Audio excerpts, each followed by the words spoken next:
It is Yeah, cold. why are you stopping me then? I've been riding this thing for over 2 years I'm now. gonna explain it to you in a second.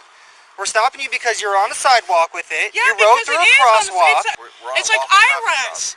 It's like Ira's. You know Ira, the blue guy with the guy who's riding around? It's exactly like his, except it's got 2 seats. That's all it is. Why? Exactly. Hey there! Welcome back to US Corrupt Cops, your go-to channel for diving deep into the stories that spark debate about law enforcement in America. Today, we're unraveling a gripping case from Brookings, Oregon, where a woman with multiple disabilities faced a heated confrontation with police over her mobility scooter, raising questions about disability rights, sidewalk laws, and the fine line between enforcement and overreach. But before we jump into today's story, if you're enjoying this video, drop a 1 in the comments, and if it's not your cup of tea, let me know with a 2. I'd be so grateful if you take a moment to share your thoughts in the comments before you go. Now, let's dive into today's case. Just past midnight on November 19, 2 Brookings City police officers halted 49-year-old Jennifer Gaiman as she made her way home from a karaoke night with friends in Brookings, Oregon. Gaiman, diagnosed with Best disease causing macular degeneration in both eyes, chronic obstructive pulmonary disease, asthma, lumbar degeneration leading to lower back pain, and peripheral neuropathy, was operating her 3-wheeled mobility scooter on the sidewalk when the officers intervened. I just want to go home. It's freezing. It is Yeah, cold. why are you stopping me then? I've been riding this thing for over 2 years now. I'm gonna explain it to you in a second. We're stopping you because you're on the sidewalk with it. Yeah, you rode because through it a is crosswalk. It's a legal thing on the sidewalk. Look it up. It's a mobile scooter. It's a mobile scooter. Okay. It's an electronic scooter. Yeah, it's a mobile scooter. I gotta actually start Okay, do you understand what that means? It's my mobile scooter. It's how I get around. I don't have a car. Okay? It's like it's like Ira's. Is there a He reason goes you're on. yelling? Yeah, because I'm getting pissed off. Why are you getting pissed Because off? I want to go home. You guys are pulling me over for no reason. We're on It's like unlawful traffic Ira's. It's like Ira's. You know Ira, the blue guy with the guy who's riding around? It's exactly like his, except it's got 2 seats. That's all it is. It's an electronic Why? scooter. Exactly. Do you deny that it's an electronic scooter? It's not an electronic scooter, and I can ride it on a sidewalk. Is it gas powered? No, it's not gas. Okay. I So gotta it's go. electronic. I'm cold. You guys are cold. You're not free to leave. Yeah, I am. No, you're No, not. you're free. Yeah, I am, because you legally cannot stop me. You're lawfully detained right now. You are For what? literally on a lawful For traffic what? stop. You see those red and blue lights? For what, though? Are you going to let me explain it? Yeah, because you don't have a reason to. You guys are legally, you're taking my Disability Act and you're throwing it in the garbage. I have no This is idea my what you're talking disability scooter. This is how I get around, and you know that. You've seen me many times around this town riding it. about. Okay. Are you going to let him explain to you why you're actually on a lawful traffic stop? Okay. So we stopped you because it was actually looked up before. Okay. You can't ride this in a crosswalk and on the sidewalk. Are you kidding me? During the discussion between Gaiman and the officers about whether her scooter qualifies as an electric scooter or a mobility scooter, Oregon law classifies both as motor-assisted scooters. According to Section 801.348 of the Oregon Revised Statutes, a motor-assisted scooter is a vehicle designed for ground operation with no more than 4 wheels, featuring a foot support or seat for the operator, capable of being propelled by a motor or human effort, equipped with a power source unable to exceed 24 miles per hour on level ground, and, if electric, having a power output not exceeding 1,000 watts. Under this definition, both a 2-wheeled standing electric scooter and a 3-wheeled seated scooter like Gaiman's are considered motor-assisted scooters. Section 814.524 of the Oregon Revised Statutes forbids operating a motor-assisted scooter on a sidewalk except to access or exit adjacent property, though Gaiman contends that her use of the scooter as a mobility device permits her to ride it on the sidewalk. Under Section 35.137 of Title II of the Americans with Disabilities Act, a state or local government must reasonably modify its policies, practices, or procedures to allow individuals with mobility disabilities to use other power-driven mobility devices. Although this appears clear, case law remains unresolved on whether this title applies to public sidewalks. Section 35.102 of Title II specifies that it covers all services, programs, and activities offered by public entities.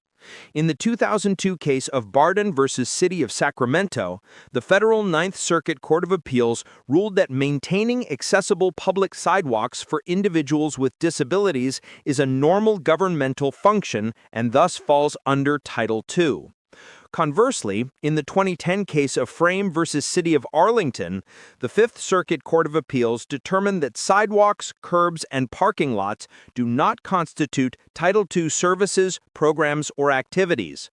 Since the U.S. Supreme Court has not resolved this circuit split, and Oregon lies within the Ninth Circuit, a court assessing Gaiman's case would likely determine that the sidewalk is covered by Title II of the ADA, potentially concluding that permitting Gaiman to use her scooter on the sidewalk is a reasonable modification to Oregon law. So the mobile scooters that ride around here, all these old people can't ride them on the sidewalk? Nope, not according to the Oregon Department of Transportation. I'll look it up for you, just so you can know that I'm not messing with you, and he's not messing with you. Okay, so I'll let everybody know that you guys have bad laws in this town, and that people that have disabilities... No, you know what? That's disabilities, okay? These people ride these scooters for disability. You want them riding on the streets so they get hit by a car? You kidding me? I don't make the rules. Yeah, well... I'm gonna grab some information. Do you have an ID on you? I don't need to give you my ID. You do. You are lawfully detained. You've been explained that. You will provide your name or identification. You guys. The officers required Gaiman to provide her name or identification, stating she was lawfully detained. While Oregon lacks a stop and identify law mandating individuals to identify themselves when police have reasonable suspicion of criminal activity, Oregon law requires individuals to present identification during a traffic stop. Under Section 807.570 of the Oregon Revised Statutes, failing to present and deliver a driver's license, permit, or out-of-state license to a police officer upon a lawful stop or detention while operating a vehicle is a Class C misdemeanor. Section 801.590 defines a vehicle as any device used to transport a person or property on a public highway, including devices powered by any means, which encompasses Gaiman's scooter. However, Section 807.570 provides a defense if the individual produces a valid license or permit issued to them at the time of the violation. This defense indicates the law aims to prevent driving without a valid license, not to penalize refusal to identify oneself. While Title II of the ADA mandates reasonable accommodations for Gaiman's mobility scooter, Section 351.37 allows a public entity to request credible assurance that the device is needed due to a disability. Acceptable assurances include a valid state-issued disability parking placard, card, or other state-issued proof of disability. Alternatively, a verbal statement, uncontradicted by observable facts, that the device is used for a mobility disability must be accepted. Although the officers could stop Gaiman to inquire about her scooter use, if a court deemed sidewalk use a required reasonable modification, it would likely find that Gaiman provided sufficient assurance of her disability.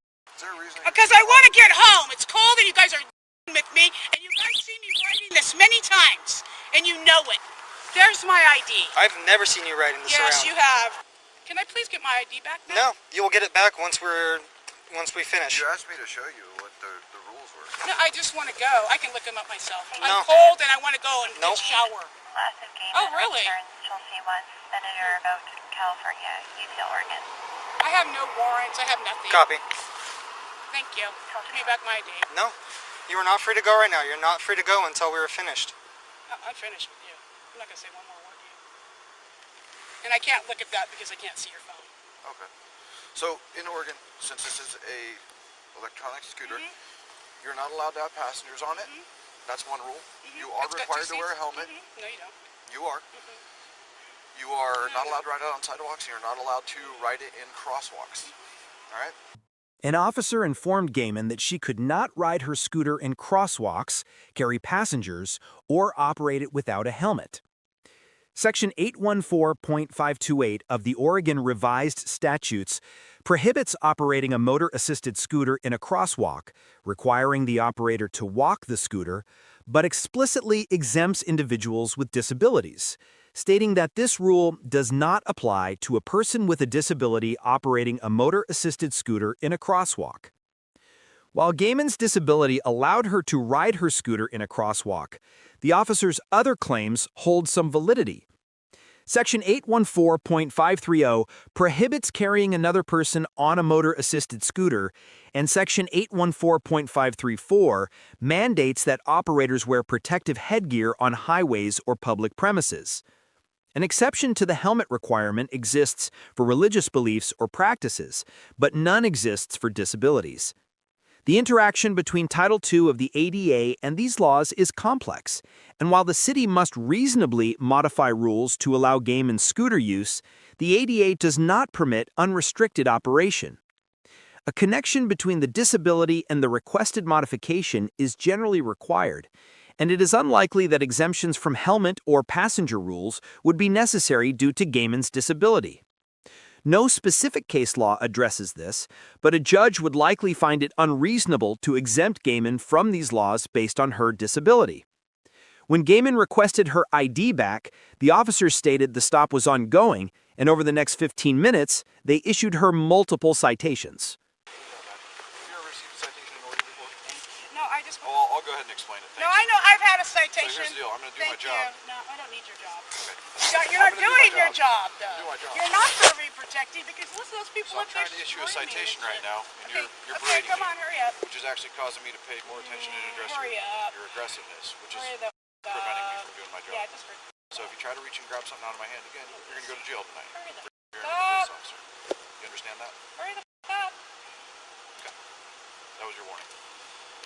After issuing the citations, the officers told Gaiman she could not ride her scooter home 1 or 2 miles away because she lacked a helmet. Gaiman rode home regardless. The officers followed her in their patrol cars with lights and sirens activated, arresting her in her garage for attempting to elude police and interfering with an officer. Criminal charges were filed in Curry County, and on May 8, 2019, a jury convicted Gaiman of attempting to elude a police officer, a Class C felony. A judge sentenced her to 5 days in jail and 18 months of probation, though Gaiman appealed the conviction, with oral arguments scheduled for February 25, 2021, as of the referenced date.